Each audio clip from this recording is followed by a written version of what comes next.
In this Swift live coding session, we're going to continue working on a code kata where we want to make a change, but and we've cleaned it up a lot. We've cleaned up the code, but it's still difficult. The responsibilities are still scattered throughout the code.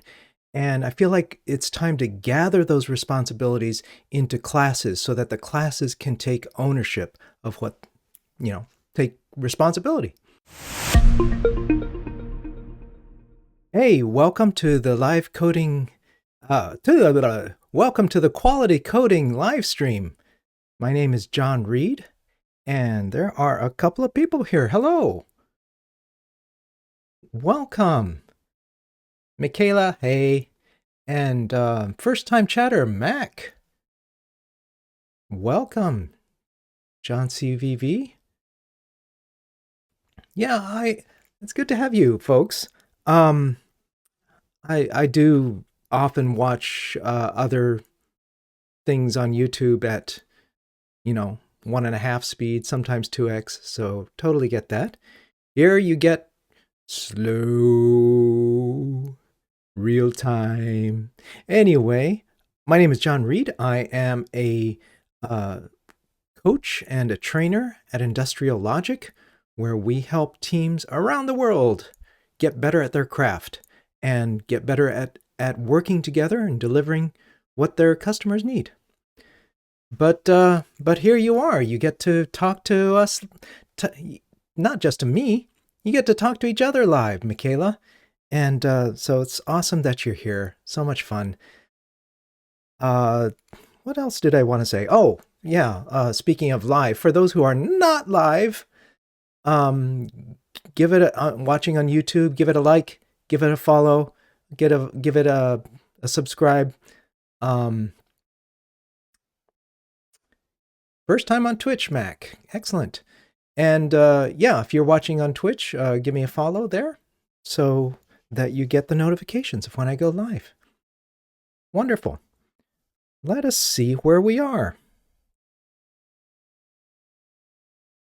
Not that one. That one.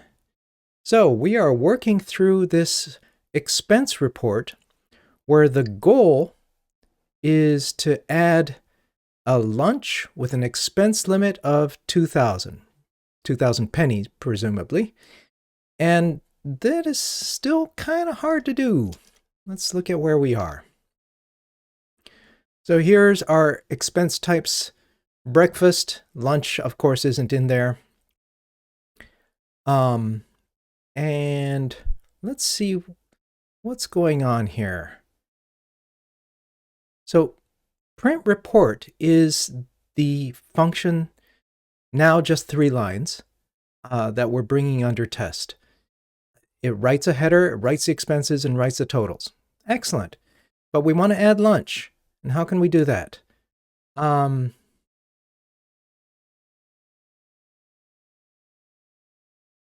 How did I handle data type for the money? Oh, I didn't. It just comes as an int. That's kind of a code smell. It should really have some sort of money type, even if it's just a lazy type alias to an int. At least that's a step in a better direction, but definitely do not use floating point numbers, right? For currency. I remember reading many ages ago, reading a book on computer crime and how the salami technique for saying, let me take off like fractions of a penny, like $0.000001, and no one will know, and I'll collect it all. And yeah. But yeah, an int and a currency code, that's basically the money type, right? So let's see. We want to add lunch. So, okay, here's one place where expense type appears. Dinner, breakfast. This is conditional complexity here. That's the name of a code smell where it's just got like too much stuff going on. And oh, here's another place. So that's 3 places where if we want to add lunch, I have to add it in 3 places. So that's still a code smell called shotgun surgery. Where basically you'd have to go, boom, boom, boom. So what do we do? What do we do? By the way, if there are other people in the chat, do say hello. It's always fun. You can say hello to each other too. Let's see. Yeah, shotgun surgery is from the book that I hold up probably more than... Bill! Oh my gosh! That's off to you. Welcome. Mr. William Wake. The person I just missed at Industrial Logic. Like, we just failed to cross paths, but I was following Industrial Logic and Mr. William Wake long before I joined, along with a number of other folks who work there. So glad to be part of that august company. So the refactoring book, I hold this up often. Martin Fowler's book, essential reading. List of code smells. Shotgun. So one nice thing about this book, I keep mentioning this, you open up the front. I know this is paper, right? You open up the front and it has list of refactorings. You open up the back and it has smells. And one of those smells is shotgun surgery. This is Refactoring by Martin Fowler.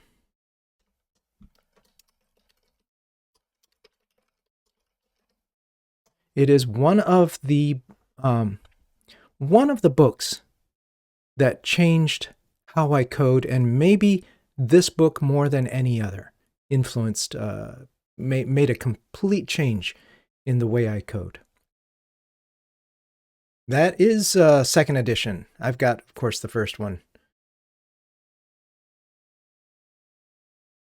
There we go. We got a William Wake fan here. Yeah. Yeah, follow him on Twitch for sure. So there are various decisions being made. There's like a decision about how to represent this. And last time someone pointed out when I made this change and made this enum a string, it's like, that's a quick and easy change, but it's intermingling presentation logic with sort of domain logic. It's because, well, first, of course, it's not localized. I suppose there's probably a way to localize string enums. I've never thought about that. But yeah, so it's mixing concerns, which is an interesting point that made last time. So what I imagine, let's start at the bottom, I think, is that we have something that can calculate meal expenses. Actually, like everything should just sort of calculate its own meal expense.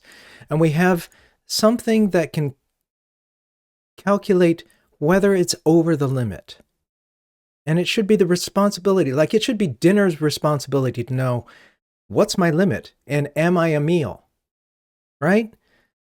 So, reaching for this book, I open to Replace Conditional with Polymorphism. Polymorphism. Is that allowed these days? In the age of the rise of functional programming once again, functional programming and OO are not enemies. And there is nothing wrong with OO, especially the kind of OO that I like and that I aim to practice is rather different from a lot of object-oriented code that you see out there. And this has been fine-tuned by joining Industrial Logic, working with great people like Paige Watson, who teach me like, oh, John, you should lean more into micro objects. We like micro a lot. We have micro commits. We do micro tests. We like micro objects. Let's get small. That's what Steve Martin said. So replace conditional with polymorphism. The idea is that instead of having conditionals, we should let the objects decide for themselves what to do. So step 1, mechanics. If classes do not exist for the polymorphic behavior, create them together with a factory function to return the correct instance. So let's start there. I mean, this is also the book that I reach for over the years. I reach for the most. And part of it is because a number of common basic refactorings Xcode is still weak at. And so when I have to work in Xcode, I like to still look up what are the steps, for example, to rename a variable. Because sometimes Xcode doesn't. Or to extract a variable, because sometimes Xcode doesn't. So if classes do not exist, here we go. Let's see if we can't do this. And we've done this before in other katas, especially the parrot kata. That comes to mind as far as you can go back on YouTube and look at where I did the parrot kata. That's like Norwegian blue, parrot, and so forth. So it would be creating new types. Let's play. Let me just imagine for a second that we have a breakfast. Let me spell that right. Does it have to be a class? I don't know. Probably. I guess polymorphism doesn't have to have classes. Let's try without. Although we may wind up coming back to classes, let's start with a struct. And like, what should breakfast know? It doesn't need to know the expense type. It's gonna be breakfast. It does need to know an amount. So let's bring this in here. And it does need to know that it is a meal. Like IsMeal expense. So that would be like IsMeal expense, which is a bool. And this is going to be definitely true. And a limit for breakfast. The limit is 1,000. So I'm just playing here. This is somewhat exploratory. IsMeal expense, expense limit.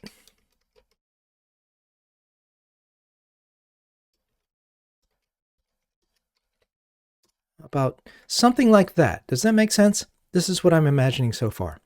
Now I'm going to go ahead and run my tests because I'm using TCR. This is test and commit or revert. If the tests pass, it will commit. If they fail, it'll undo everything I just did. But it seems unlikely that it will fail because nothing is calling this yet. Okay, so it passes. For those of you who are new, I like to use Arlo's commit notation to designate, to show the risk. Capital letters with bang bang are high risk. Capital letter by itself, lower risk. Lowercase letter, even lower risk. So this is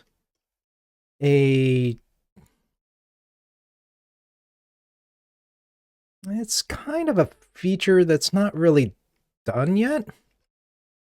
And it's less than 8 lines, so I'm going to give it just a F. Although, no, this is a provable refactoring, a test-supported procedural refactoring, because that's what we're doing. I'm not adding a feature. I'm just trying to move things around. So let's see. This is define breakfast. And that commits. There's our first commit of the day. So if that's breakfast and there's dinner, we can start to pull out some things. But maybe I should look at car rental next, because that's not a meal expense and it's different. Does it have an expense limit? Do only meals have an expense limit? I don't know. Like, I'm imagining like hotel might have an expense limit. Oh my gosh, I should tell a story of one time I went to London. Maybe I won't tell that story. Maybe you can ask me some other time. What do you think?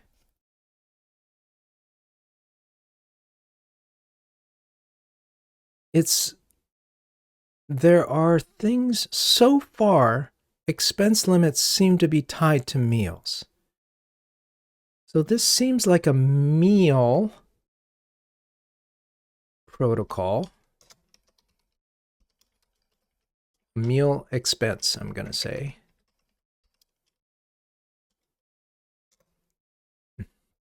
Where I want to pull these things up and get rid of the implementations.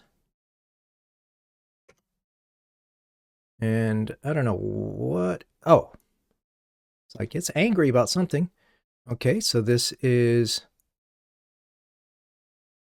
I see.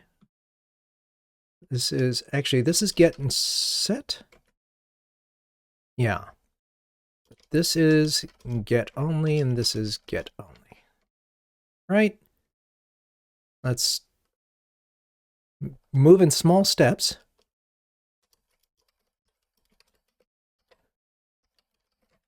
Because if I don't move in small steps and I commit a problem, if I cause an error, for example, here's the easiest error. If I say car rental and I run tests, it is going to revert my change, and there's the difference in the test code, the approval test. And I don't want to lose my changes. That's one of the best things about TCR is it forces you, it puts the fear in you. Like, especially after the first couple times where you write some code and then you run tests and boop, it's gone.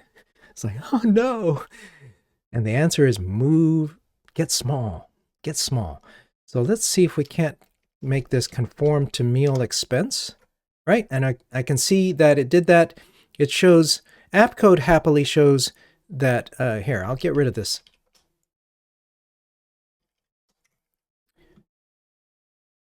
Look closely at these in the gutter here. When I add, say I'm conforming to meal expense, I can now easily see that this is an implementer. So that is nice.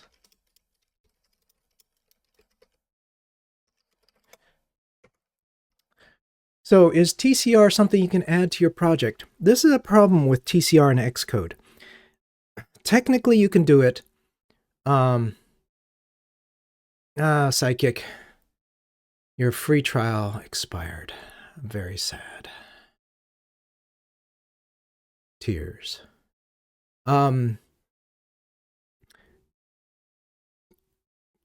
TCR was born out of a shell script. The easiest thing you can imagine in a script is expressed in the name. It is test, that is run tests, and commit, which might fail. And if that fails, then it will revert. And you could certainly do this in a shell script by running Xcode build and having it run tests. The problem is I've found this is just too slow. It's just too slow. Xcode, the command line is too slow to fire off tests. And for some reason, whether it stops or not is currently like indeterminate. It may not stop. I've seen it just sit there and hang and say, okay, I've run the tests, and the shell script is just sitting there going, like, so as Apple improves these tools, it may become easier to do TCR in Xcode. And here's hoping. That's a meal expense. Is a meal expense? I feel like there needs to be a hierarchy more than a more than a single level. But let's see. Let me try to define car rental here. If I take car rental, let me just duplicate this and say car rental is definitely not a meal expense, so we get rid of that. It will still have an amount. It will be IsMeal expense false and not have an expense limit, at least not currently. So what is this? This is, I can't call it expense. Oh, Psychic.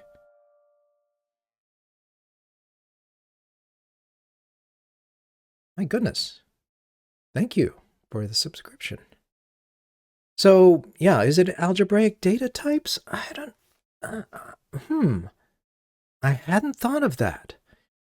And algebraic data types never made sense to me before when I first was exposed to them in Objective-C. It was because they are hard to do in Objective-C. But in Swift, we have Enums.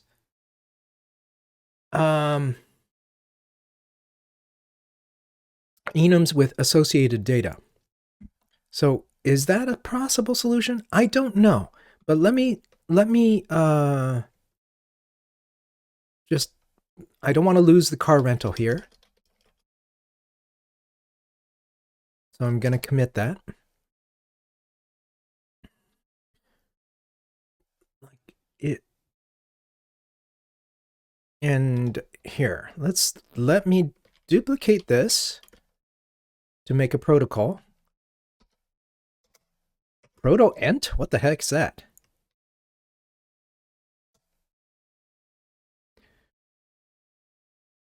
Yeah, enums I think are maybe the best feature of Swift. Single best feature.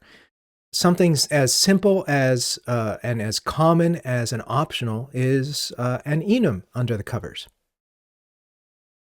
So let's see. This is going to be get set. This is going to be get. So we're running into a problem here, right? This is not car rental. This is some sort of expense, but I can't use the word expense. For lack of a better word. Yeah, enums are great. And the whole world of algebraic data types is wonderful. I'm going to call it expense protocol for lack of a better name. And like that. So I'm running into a problem here.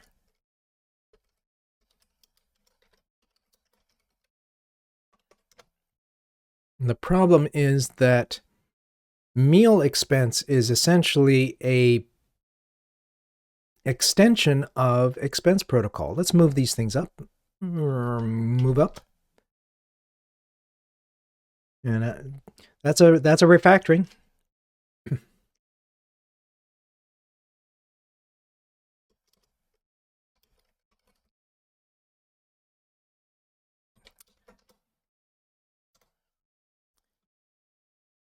So what do we do?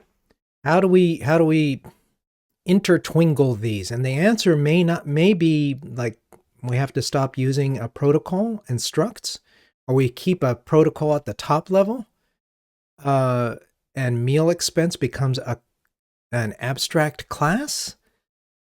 It's kind of scratching around here. Let's see. And please submit your ideas if you've got any.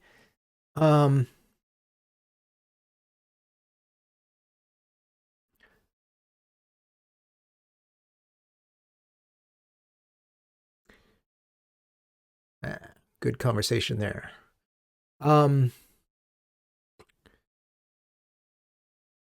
It's almost like, I don't know. So there's the current expense that's used out at the sort of independently. This is the data that comes in. That's the external data. And expense protocol. Here, let me move this up one more. There. That's the one that should be at the top. Let me slide this around again. I can just reuse that. So, you can't have this is what we can't do. I can't say a meal expense is an expense protocol. Oh.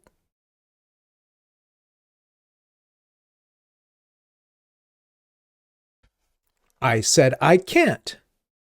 And look at it go.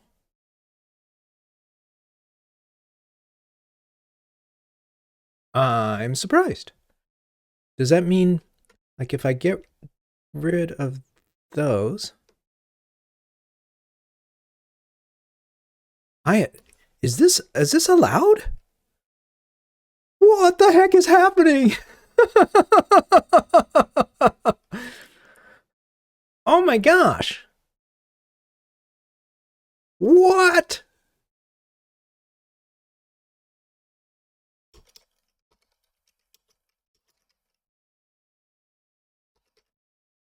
What?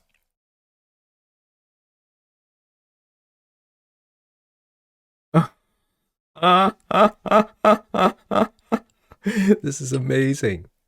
All right, so let's see. This implements expense protocol. I didn't know you could do this. This is one of the best live streams yet because I mean, it's always a good day if I learn something. Michaela, thank you. You're the first person I think to use my little custom reaction there. Nice. Okay.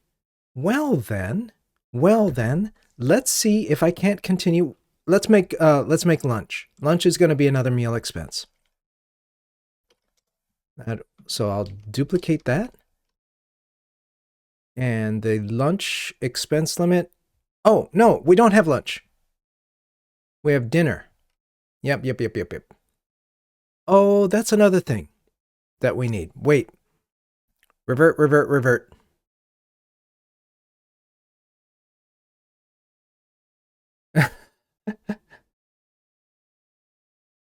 Wait, Michaela, how is this any different from YouTube Live? Like doing it on Twitch?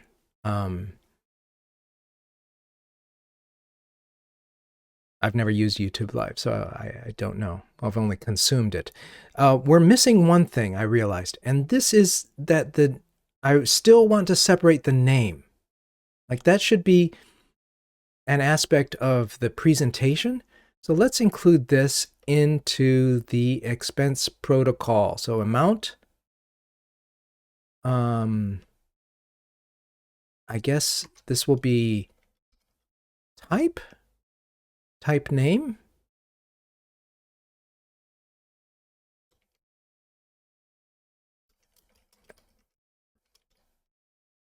That will be a get, right? Something like that. So now it should be yelling at me. Oh, Interesting.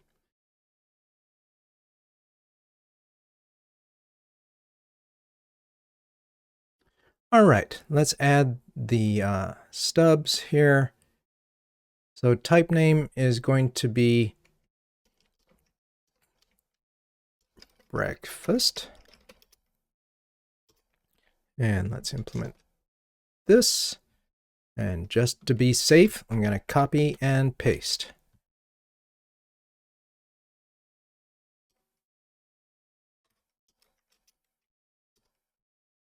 Like that.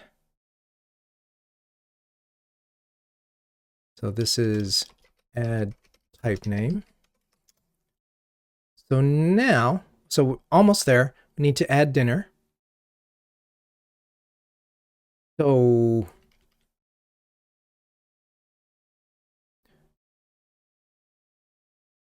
yeah, could I extend expense to do these things? Maybe. But let's keep going. Dinner, and this is going to be dinner, where the expense limit is going to be 5,000. I believe in copying and pasting code. I really do. Just don't copy and paste it from the outside world. Paste it from your own code. So this is add dinner. All right. So we're not quite done. What does Martin tell us? If classes do not exist for polymorphic behavior, create them, done, together with a factory function to return the correct instance. So that's what we need. So let us make a factory. And here I do feel like it's going to be nice to extend expense or make it. Unfortunately, we can't put a factory inside the protocol itself. So the factory has to live somewhere. I feel like extending expense. Let's just start there. Extension, expense, and that's good enough to check in.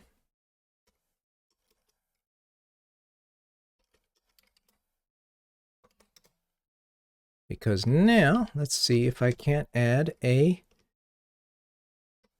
static func that's like, I need a good name.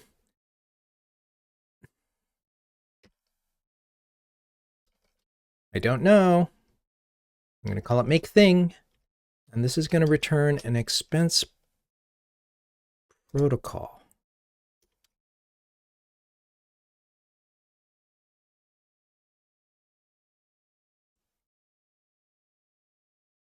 Correct. There's nothing using this. Has it broken anything? No. Nothing's calling it yet. But I just don't want to lose it. This is the thing with TCR. If I I just don't want to lose all this typing on the first broken test. We have yet to get to a broken test. We're making a pretty big change here. So make thing, I guess it needs to take an expense.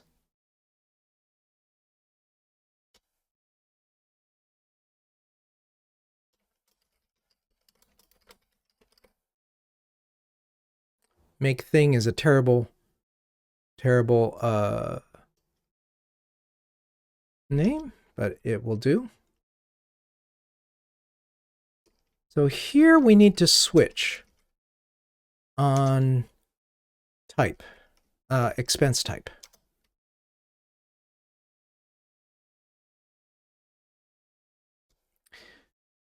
I think it needs to take the expense because it also drops that amount in.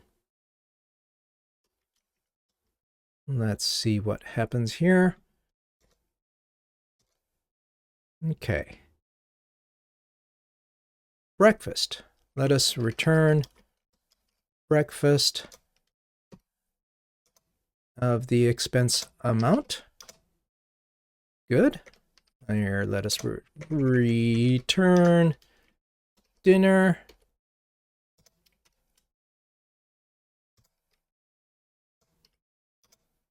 and the car rental amount. So far, so good. Again, nothing's using it yet. Technically not a refactoring. It's sort of a step along the way, but nothing's broken, and I'm not adding a new feature. So this is it is a parallel change.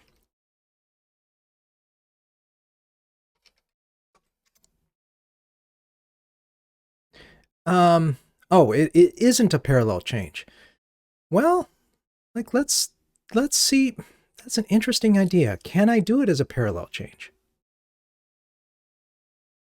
Because this was a lot of setup. And so far, I am only on step 1 of the mechanics, but that's it. Step 1. Step 2, use the factory function in calling code. Move the conditional function to the superclass. I guess I went overboard. Because I did more than create the classes. I actually defined their guts. So I went ahead of this, and that's okay. Because it says, move the function into the superclass and extract the function if you need to, so on and so forth. So I got ahead of myself. That's okay. Sometimes that happens. Sometimes it doesn't exactly follow the book. And how could I do this as a parallel change? So for those of you who haven't heard of parallel change, this is a really powerful refactoring strategy that we teach at Industrial Logic. And that is, you want to the example we give is like you want to replace a bridge with another bridge. We did that at the what was the bridge that in the North Bay where they did that? So how do you do that without like completely destroying everything in a rewrite, as it were? And the answer is you keep the old bridge going. So everything right now is going through the old bridge, and you start to build out the new bridge. I got a little carried away there. And you start to shift things over to the new bridge. Once all the traffic is going along the new bridge, then you can get rid of the old bridge. That is parallel change. And I think we can start to get there.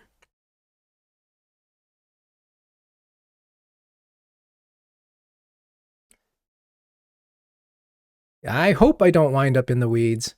This is one of the reasons why the mechanics are so good in the refactoring book, is because Martin and Kent Beck worked with him a lot.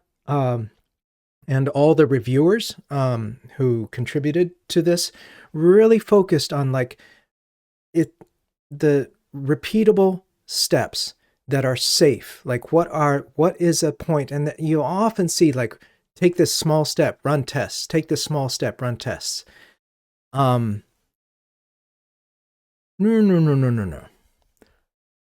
So let us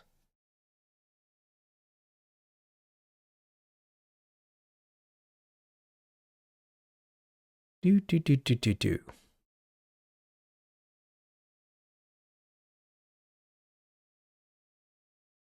Here's one that I can simplify. And let me take this and extract it.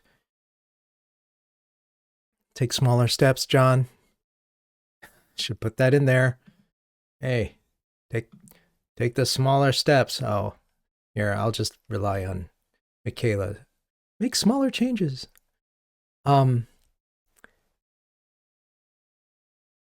Let us extract this. It's a little bit of conditional complexity. Thank you, Michaela. So this is like IsMeal, right? And that's a automated refactoring being automated, I can use a lowercase r.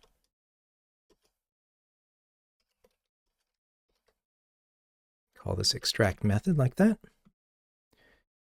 Because now I just want to narrow. The nice thing about extract method is, and gosh, if we go back and to where this code started, and reminder, you can get to where this code started by going to my Swift code katas list.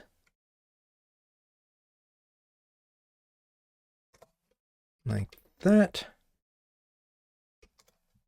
And going down and searching for, like, do you want a refactoring kata, a TDD kata, or a legacy code kata?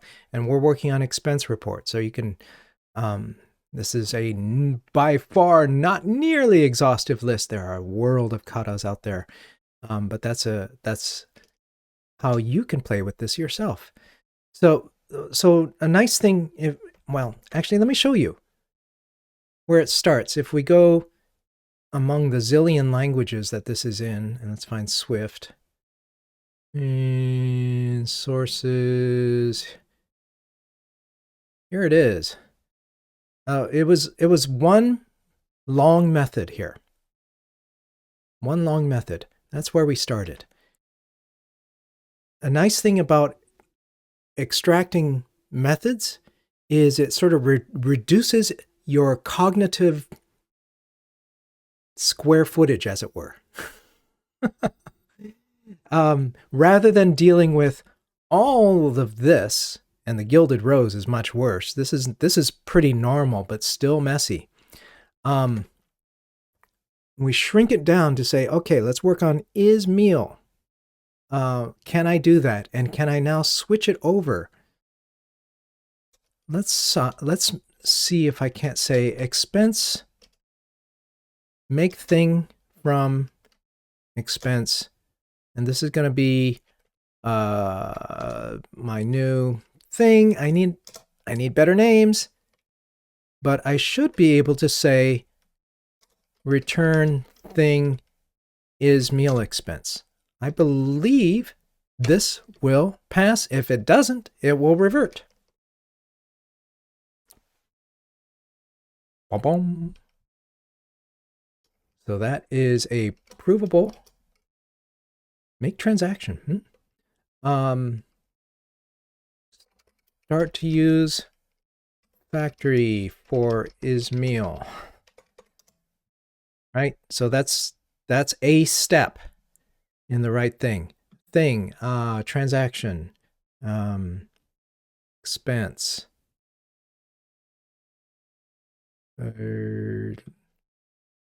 Let's do some renaming here. I'm going to make transaction is better than make thing.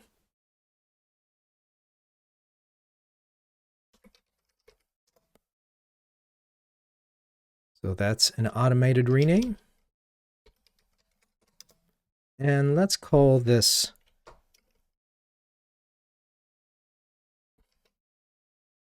transaction, just to match. That's also a rename. What I'm doing here, this is a nice feature. I show off these features partly because I'm an app code bigot, I admit it, but also to spur ideas of what is possible so that either they become part of Xcode eventually, or maybe they'll VS Code will become something that we can use down the road. And so the commit messages have a commit message history, which I bring up with Control M. Like that. I am going to use app code until it falls apart. Why would I do such a thing? Because I move faster. I'm actually working on a talk proposal right now. Hey, Tooks. Good to have you. For Swift TO. Michaela, are you going to Swift TO? Toronto? Anyone else? I'm still afraid to go to really big conferences because I don't trust Americans. because they are both anti-maskers and anti-vaxxers, and come on. But I feel like a Swift conference will probably be a smaller audience. And it's only 2 days, and it's not like some giant week-long thing. So I can do that risk. So if you're going to go to Swift Toronto, hey, we can hook up there. Because I'm definitely going, whether they accept my talk proposal or not. All right, so now, how is that? It's better. It's better. I would love to meet you, Michaela. Wouldn't that be good? Do I keep writing Swift or doing JavaScript in my job? It's whatever my job is at the moment.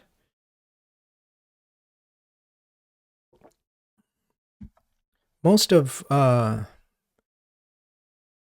actively coding is something I do less of these days, and more working on coaching and teaching and training. But yes, I am writing JavaScript as well. At least today, I haven't gotten confused and started to use JavaScript syntax, right?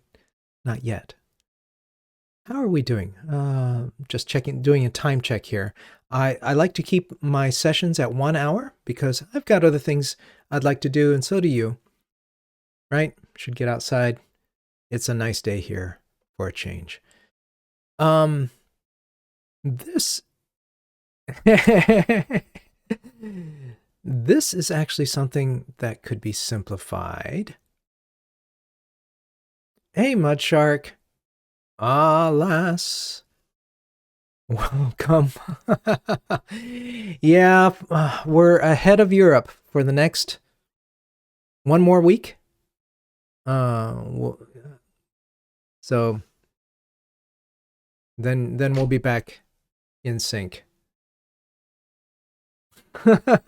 There's a place for long streaming. I just rather think that nobody would watch it afterwards. So it's more of an event than, I think, like a marathon. Come, and folks would come in and out and watch you sweat. So this could be simpler to. I'm looking at this for loop. A for loop with an conditional inside. This could be a reduce, a filter reduce. But I don't know if I want to go that way yet. I feel like let's leave that alone, because I'm just starting to use the make transaction, make thing, for the very first time. And I feel like this needs to spread, and it needs to spread outward, outside of this little small use. So, IsMeal. In fact, I wonder if I shouldn't pass in, instead of having IsMeal take an expense, it should really take this transaction instead. I want to bubble it up. So let's do that.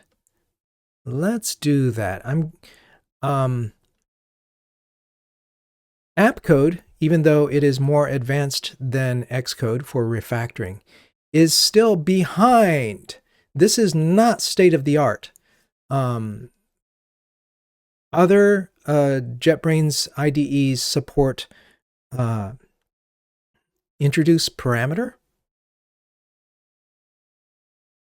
but I have to do it sort of by hand here. I can't just take this and say make this a parameter. So I'm going to copy this. You'll see what I'm going to do here. And let's change the signature here by adding, I guess, Do I want to give it a name? I'll call it transaction for now. This is going to be a expense protocol. And the default value, this is incorrectly named default value. This is really value at the call site of the places where, of anything that gets refactored. That is essentially how to do and introduce parameter in 2 steps. The last step is to say, now we're passing it in. We should be able to get rid of it. Will this work? It does. So this is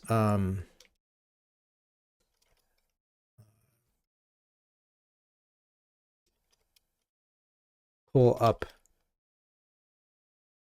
the expense protocol. And now this is no longer used. So I can get rid of that. And I'll do that. These are the things I want to see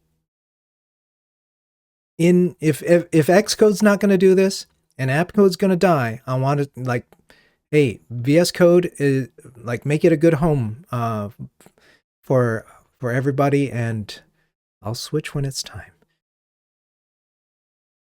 So that is a remove parameter. So that's remove unused param. Right? And now this is simpler. Oh, I don't need that return statement.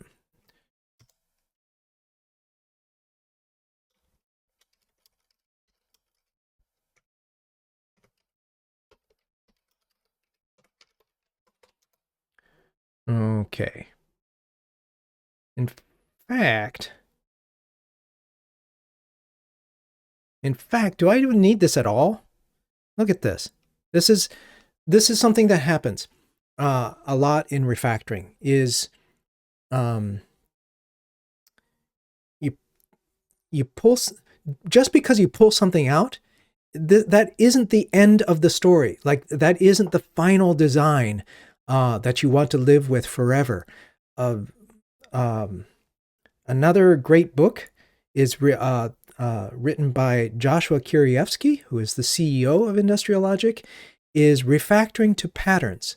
And that book blew my mind because it demonstrated that a design pattern isn't a goal in and of itself. He talks about, like, here's how you get into a pattern, and here's how you get out of a pattern. And this kind of thing comes up with refactoring moves, is you pull it out and you clean it up, and then you say, okay, this is no longer holding its weight. Can we inline it now? So let me do an inline, and let's see what that looks like.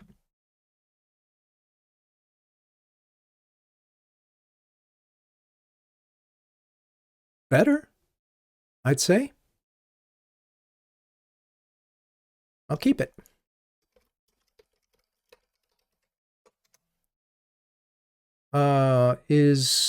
What if I inline this?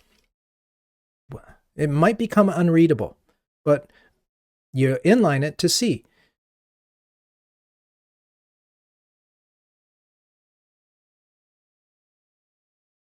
Good enough. No. I want to keep bubbling it up. So let me revert that. Right? I feel like this is gonna move up somehow. We shall see. We shall see. All right. In fact, where's this called? It's called in there for expenses. What I want to get away from is this array of expense, ultimately. Like, that should become an array of expense protocols. That seems like a good direction, doesn't it? Essentially, we're shifting away from this plain old Swift object, a POSO. Is that even a word? it's a data transfer object, really. This comes in from somewhere, right? From the outside world. And we're trying to shift from that into objects with more smarts, more responsibility, so that our code can be more irresponsible. there you have it. All right. So, in fact, can I make? I wonder if I can do that with a map.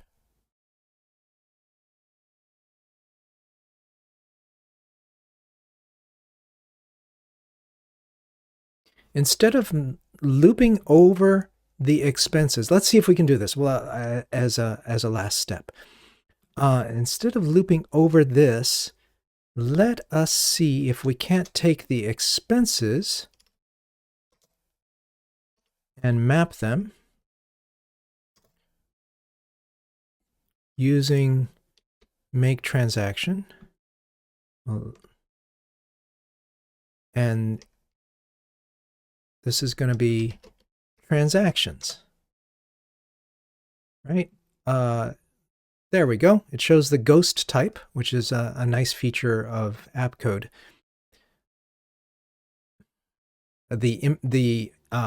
I call it a ghost type because it's kind of grayed out. It's not really in the code.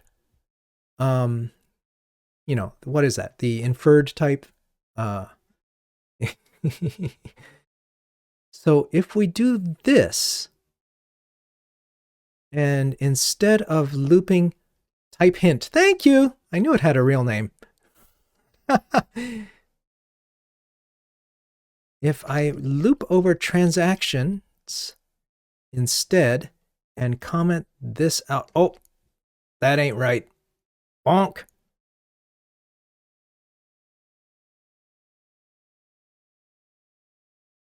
All right, let me undo this much and keep that.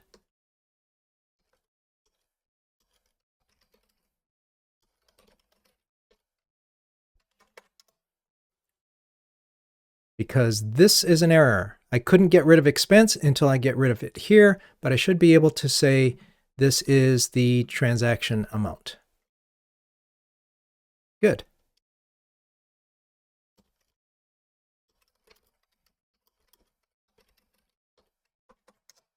And now I should be able to say for the transaction in transactions, and go like that and get rid of that. Let's see if this works. It did. So that is sort of like loop over. Hey, thank you for the follow, Ilhamut. Ilhamut1. This is like loop, I guess, loop over transactions.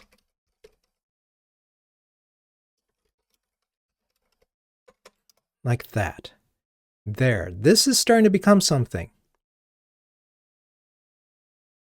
This is now at a point where I feel like this could move up further. And maybe that's what, maybe that's where we'll stop today and continue next time.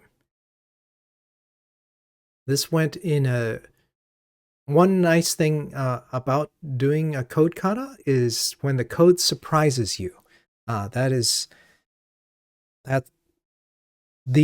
is not a pattern like I'm going to teach this. The only thing I came in with was like we should probably use some sort of polymorphism. And I was imagining a hierarchy. I wasn't imagining a protocol. This was the biggest surprise. That I could do this and say a protocol extends a protocol, essentially. It's like that protocol plus more. I guess we are using that.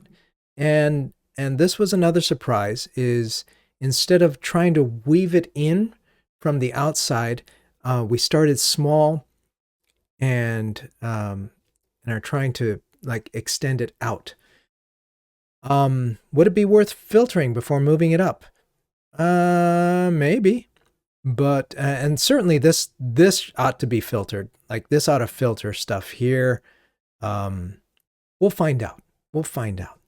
That is for next time. So thank you very much for joining. It was good to have you. This was like I said, I get excited when I learn something, and so I love it. Anything else to say? Oh, I guess for those who are watching after the fact on YouTube, give this a like, give me a follow, hit the bell, and thank you to everybody for coming. This was so interesting and fun. I plan to be here again next week. All right. Until then. Oh, and yeah, next week we'll still be off an hour from Europe. So folks in Europe, I should probably make my announcements in Universal Time. All right. Take care.